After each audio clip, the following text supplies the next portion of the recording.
Dr. Vivek Dave to talk on surgical implication of VR interface in diabetic retinopathy, a case-based study.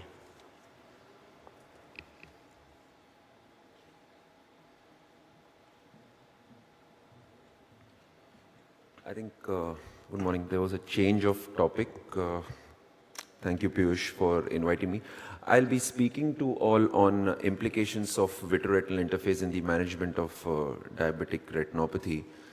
So as we see, diabetic retinopathy and maculopathy come in various shapes and sizes, and a lot of times have surgical implications which vary from case to case. A central pathology to these conditions is the vitreoretinal interface, and you can have different clinical presentations, each with their own surgical implication. It could be PVD with vitreous hemorrhage. It could be absence of complete PVD, hence presentation as a subhyaloid hemorrhage, a thickened premacular hyaloid, vitreomacular traction, something called as progressive preretinal fibrosis, and various combinations of epiretinal membranes, pseudomembranes, true holes, and something that we call as double membranes. So we will go through a few of case examples demonstrating these pathologies in the slides ahead. So if we are having a good day at the office, we might face something which is a plain vitreous hemorrhage. In general, in diabetic vitreous hemorrhage, this is not a very common surgical presentation because here largely the PVD is present. So this surgery is simple, without any significant membranes, could be pure vitreous or may have a mild subhyaloid component, could be fresh or could be old. So surgery in general, as seen on the screen, goes largely uneventfully. We can go ahead, clear out the vitreous hemorrhage, laser the retina, and the patient does well. More often than not, this is what we see. The posterior hyaloid is detached partially. So you may have what is classically a peripheral posterior vitreous detachment, but on the posterior pole, because of severe adhesions at the equator and posterior, the hyaloid is held back. So any bleeding that occurs is held back below the hyaloid, and you have the classic subhyaloid premacular hemorrhage.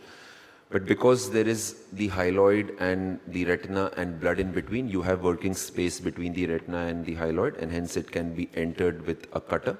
The disc attachments can then be managed with forceps. So we will see this case example. I'm going ahead and doing an anterior and core vitrectomy. And because there is space, the space allows me to confidently insert the cutter. And as you can see, the hyaloid is being cut and gently being elevated from over the retina. Now, whatever is the accumulated subhyaloid hemorrhage, I'm using a back flush to dislodge it, and then using a forceps elevating the posterior hyaloid. And while you're elevating, it's very important to keep looking at the retina. If you feel that the retina is getting tented up, that means the adhesion is very strong. That is where you need to stop and then cut around that elevation so that you do not create a break. So once that is done, again, go ahead, laser, and largely things stay fine, like what is seen in this post-operative photograph. Now, there is something called as a thickened premacular hyaloid, where the retina, quote-unquote, doesn't look very hot, but you have this fibrosis over the macula and classically some space between the retina and the thickened hyaloid.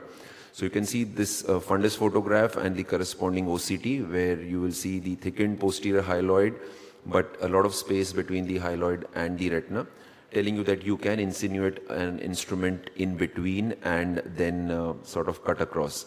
But often the hyaloid is so thick that it will not conform to your cutter, as we will see in this video. After doing a vitrectomy, when I attempt to take my cutter, the cutter really doesn't puncture. So what I like to do is take in a needle, and from the edge of the needle create an opening in the posterior hyaloid, and once that opening is made, then the cutter can be insinuated along, and your OCT, which we saw previously, acts as a guide to tell you which are the areas where there is a space so that you can enter confidently. And once you get that plane, usually these cases also do not have too much of a hemorrhage on table, and the hyaloid can be removed successfully. So this is the post-operative photograph of this patient 1 month down the line. This is a term which I was not very familiar with in the initial years of my career, but I realized this is something that has been mentioned in literature called as progressive fibrovascular proliferation. So this is a type of severe PDR which comes to you. You see the patient in time before it becomes a surgical retina case, and you do a good laser. But what you end up with is a quiet eye, very well lasered, but the entire hyaloid which is fibrotic. So this has been termed as a progressive fibrovascular proliferation. This paper that I alluded to very nicely describes what happens, why it happens, and how you go about managing it. So this was a case of progressive fibrovascular proliferation. We could see that the retina otherwise looked attached, but perifoveal retina had lifted off, and the patient was symptomatic with visual distortion and drop of vision. Surgery in these situations is not difficult from a hemorrhage point of view, but the key here would be to ensure wherever you are removing the hyaloid, you do not end up tenting or pulling the retina much, and hence do not cause a break. So here I am insinuating the cutter again in the plane that is very nicely visible between the retina and the hyaloid. While I was managing this, largely things went fine, but somewhere I think I did get a break, and we had to put in tamponade. Now, gas would have sufficed, but the patient coming from a different state, having to fly off, we had to use oil. But as you can see, all the elevated perifoveal retina very nicely flattened back. Vitroschisis and double membranes is something which is a part and parcel of a diabetic surgery, always important to keep it in mind. In fact, for me, the last step of any diabetic surgery is to inject Kinacort and see that it very freely does come off passively in the flute needle or the green tip, thus confirming that there is no gel layer left behind in which the crystals of the Kinacort are entangled. This is one example of vitroschisis and double membrane diabetic surgery, where after a core vitrectomy and reaching the posterior hyaloid, I could see that the hyaloid was fibrotic, which very well came off. But then IOCT showed some amount of traction which still persisted temporal to the retina and had a localized retinal detachment. And as I kept dissecting that area, I realized while I removed something which looked like a posterior hyaloid, there was another complete thick membrane covering the macula and the temporal retina below it. So this was an example of a double membrane where, in spite of something coming off clearly, I had another layer behind. Then again I injected Tricort just to find there was a third layer, thinner but a complete layer below what seemed to be the second membrane. So multiple layers coming off, and you can be confident that you have removed them all by finally staining your retina with Kinacort. Vitromacular traction is again something which can present idiopathically as an isolated pathology, or it could be a part of PDR. As per literature, 14% of surgical indications in PDR are associated with vitromacular traction. This was one such case, well lasered PDR, some amount of asteroid hyalosis and vitromacular traction with macular edema and a symptomatic patient. Also had cataract, which I removed, and then went ahead, did an anterior and a core vitrectomy. IOCT, if you have, well, it can show you a plane, otherwise you can go by your pre-op OCT. Here again, what I'm doing is insinuating my cutter between the disc and the foveal attachment in the area where the posterior hyaloid is detached.